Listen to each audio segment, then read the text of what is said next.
Welcome back to Garden Ninja's February update. This month brought to you from a giant wheelbarrow that I'm sat in.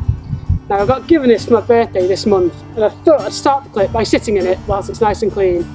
I'm going to try and get myself out of this and then show you what I've been up to this month of February. So come on, let's get cracking.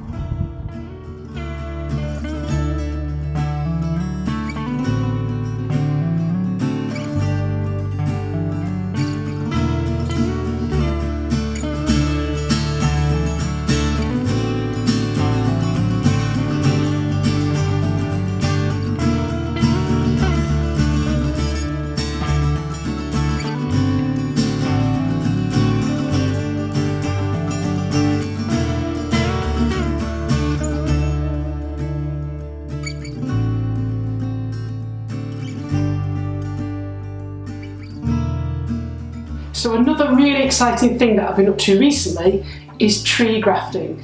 Now I attended a course yesterday at Ordsall Hall on how to graft fruit trees, and I tried it years ago with sort of mixed success. The course was brilliant yesterday, and what I've got in here are 5 beautiful specimens of recently grafted trees that I grafted myself yesterday. This one, for example, is the Duke of Devonshire, and what a tree graft is, you take a rootstock such as this here, and then you take a sample of a parent apple tree like the Duke of Devonshire, and then you splice them together using a very specific technique where you cut into both sides of the wood and then sort of slot them together. Now there's going to be more on that on my blog as to the exact technique, and it sounds really complicated, but it was actually really good fun and quite easy. But what I'm going to do today is take these and plant them out into pots ready to bring them on. Now the reason why they're in a plastic bag in my utility room is I'm keeping them moist because you can't let them dry out until you've potted them on. So I'm going to pop them on now and show you the results. So I'm outside now, I've got my freshly grafted rootstock kept moist in a plastic bag, and that's really key so that they don't dry out. But I really need to get them into the ground because the longer that they're out of the ground, the less chances of survival they have. So what I'm going to do, if you can see here, I've got a wheelbarrow full of good quality topsoil.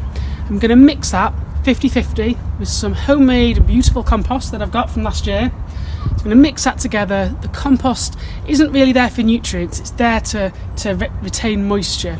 So a good mix of good quality topsoil and compost. I'm going to put these into containers, and the reason why I'm doing that is that I'm not quite ready to plant them out. I've not decided where they're going to go. If you know where they're going to go, the best place to put them is into real earth, so put them into your garden somewhere. But for me, I'm going to put them into pots, bring them on for a year, work out where I want them, and then commit them to the ground. So I'm going to mix this 50-50 again into the pots, put the grafted trees in there, throwing them down and give them a really good water, put them somewhere sheltered, and then see how they come on in the new year. So I'm going for a mix, 50% homemade compost, 50% topsoil, remove any perennial weeds. So I'm going to take that, pop it into a pot, mix it together, and then I'll show you putting the grafted tree in. So I've mixed the soil ready for the grafted trees. I just want to show you this one as an example. You'll see there where the roots are, that's called the rootstock. And then what happens is you then graft an apple, a slice of an apple tree that you want to basically propagate onto that rootstock, which means that you can take one apple tree and make potentially hundreds using different rootstock. So I've potted up my tree grafts now in these pots, and I've placed them against this wall. This is kind of like my makeshift arboretum for trees that have no home yet.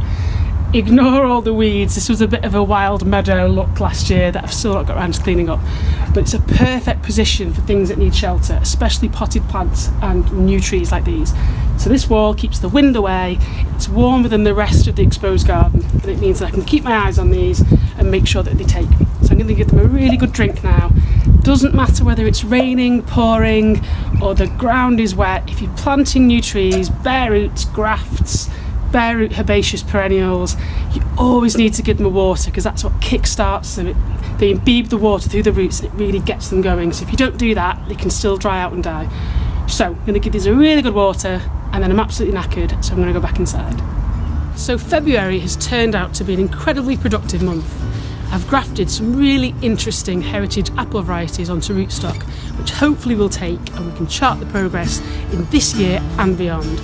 I've also undertaken that maintenance pruning on the pear that was just going bonkers.